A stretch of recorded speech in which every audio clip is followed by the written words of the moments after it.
Nah, yang sekarang ini yang menjadi pertanyaan dan persoalan bagi kami juga sebagai penasihat hukum korban, ketika si korban ini atau klien kita dijadikan sebagai tersangka oleh Polrestabes Medan.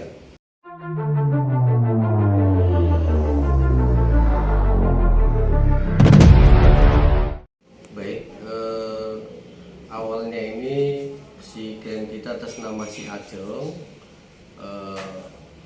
dia mengalami dikeroyok oleh si Titin dan Minfu sama Thailand, dan siapa lagi itu? Titin, Thailand, Minfu. Nah, Bapaknya itu. jadi tersangkanya ada 3 orang nih. Jadi dan kita bikin laporan di Polsek Medan Area pada tanggal 7 bulan Juli lah ya. Juli. Jadi kejadiannya itu pada tanggal 6. Si korban ini terjadi penganiayaan. Nah, jadi kita sudah buat laporan di Polsek Medan Area dan sudah ditetapkan sebagai tersangka 3 orang pelaku itu, dan sudah ditahan 1 orang atas nama si Titin. Nah, kalau yang 2 orang itu sampai saat ini belum dilakukan pengamanan oleh Polsek Medan Area. Nah, yang sekarang ini yang menjadi pertanyaan dan persoalan bagi kami juga sebagai penasihat hukum korban, ketika si korban ini atau klien kita dijadikan sebagai tersangka oleh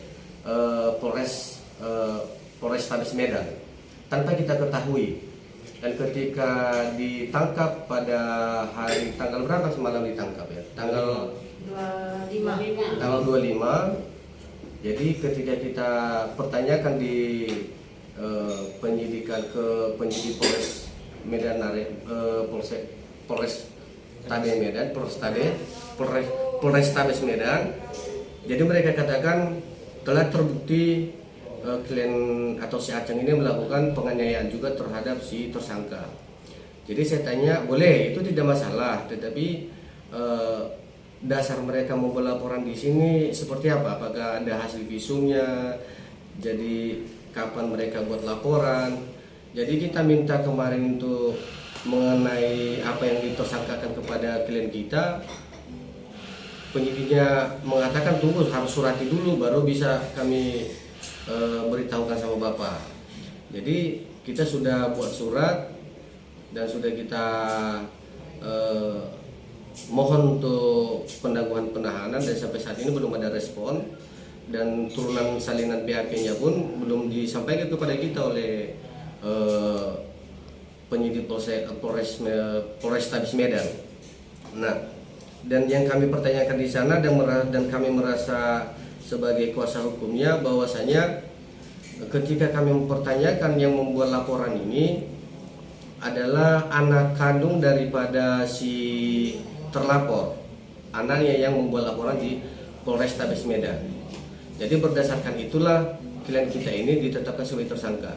Jadi kami ketika bertanya kenapa harus anak dia yang membuat laporan, kenapa bukan yang orang yang langsung mengalami. Tapi kata dia kami karena mamanya tidak bisa memberikan keterangan karena ditahan di Polsek Medan Area.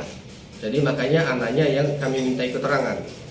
Nah, jadi saya bilang juga sama penyidiknya, boleh kalau seperti itu.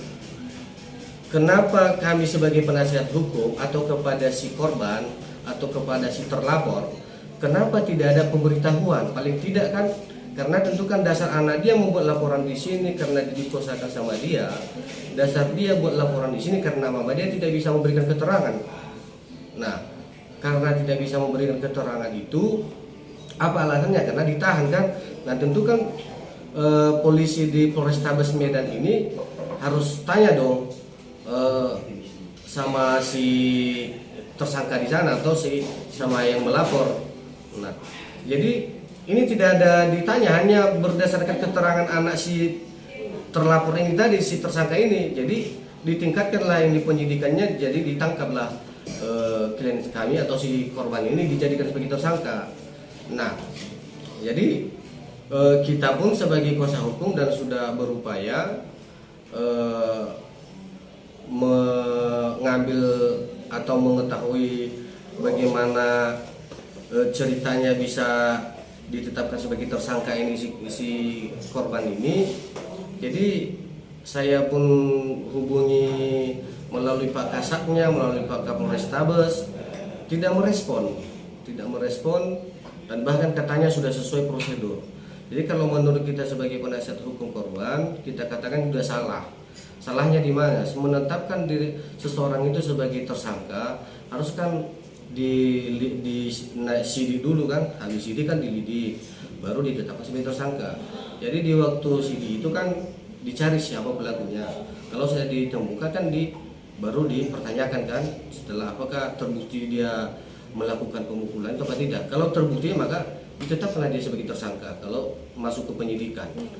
Tapi ini tidak dilakukan, langsung mereka melakukan penangkapan kepada klien kita tanpa kita ketahui. Makanya terkejut kita pada saat itu. Nah bang, infonya bang, abang akan melaporkan oknum penyidik itu ya bang? Ya, kita akan laporkan oknum polisinya yang bandel ini, yang dia katanya ini sudah sesuai dengan prosedur. Dan kita sudah datang tadi di Propam Poldasu, cuma karena ini hari Sabtu jadi petugas tidak ada. Jadi disarankan tadi hari Senin kita buat laporan resmi. Oke bang, berarti dari pihak abang ada menduga terjadinya prosedural terhadap penetapan tersangka nih bang ya? Ya benar bang. Nah bang, kira-kira harapan kita apa nih bang? Jadi harapan kita kepada penegak hukum ini supaya klien kami ini atau si Aceng ini janganlah dibuat tersangka seperti itu. Tidak apa-apa dibuat tersangka atau ditangkap atau ditahan di Polrestabes Medan kalau memang dia betul-betul korban atau pelaku. Nah, karena walaupun mereka hadirkan saksi, yang mereka hadirkan saksi itu kita duga itu tidak jujur saksi yang mereka hadirkan itu. Kenapa? Ini saudara kandung mereka sendiri yang menjadi saksi si korban ini. Nah, karena kenapa dia menjadi saksi? Karena dia yang mempertemukan ini, tujuan dia supaya mereka ini damai, supaya selesai masalah itu. Tapi tidak selesai masalah itu, malah timbul masalah baru, makanya dikeroyok. Makanya ketika si Aceng ini minta pertanggungjawaban ini karena dia yang mempertemukan, makanya ini sampaikan ya sudah, aku jadi saksi bahwa kau tidak bersalah, memang mereka yang bersalah. Jadi itu yang kita sayangkan kepada penyidikan polisi ini, hanya menunggu di kantor saya rasa. Dari keterangan orang itu yang dikutip, jadi ditetapkan orang. Jadi akhirnya ketidakprofesional penyidikan seperti itu atau polisi seperti itu, korbannya lah orang-orang yang tidak mengerti apa-apa.